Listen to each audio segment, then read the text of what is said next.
येवला तालुका police Thane हद्दीतील सत्यगाव ते महालखेडा रोडलगत असलेल्या उसाच्या शेतात एका युवकाचा मृतदेह 2 दिवसांपूर्वी आढळून आला होता.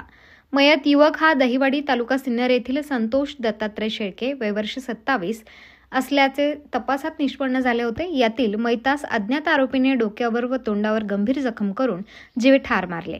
म्हणून येवला तालुका पोलिसात गुन्हा रजिस्टर नंबर 207/2025 भारतीय न्याय संहिता कलम 103(1) प्रमाणे गुन्हा दाखल करण्यात आला होता.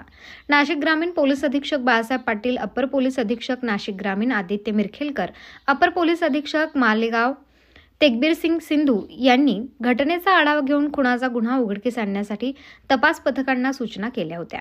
त्यानुसार स्थानिक गुन्हे शाखेचे पोलीस निरीक्षक रवींद्र मगर व येवला तालुका पोलीस स्टेशनचे पोलीस निरीक्षक संदीप मंडलिक यांच्या पथकांनी घटनास्थळी बारकाईने तपास केला असता स्थानिक गुन्हे शाखेने कोपरगाव तालुक्यातील चासणी येथील संशयित आरोपी विशाल रतन बागले वय वर्ष 19 राहणार चासनळी व गणेश भगवान सोनवणे वय वर्ष 25 राहणार चासनळी तालुका कोपरगाव यांना ताब्यात घेतले. त्यांची सखोल चौकशी केली असता त्यांनी दोघांनी मिळून घटनेच्या दिवशी रात्री मैतास एकांतात येऊन त्याच्या डोक्यात दगड टाकून अंगावर दगडाने जबर दुखापत करून जीवे ठार मारले असल्याची कबुली दिली आहे.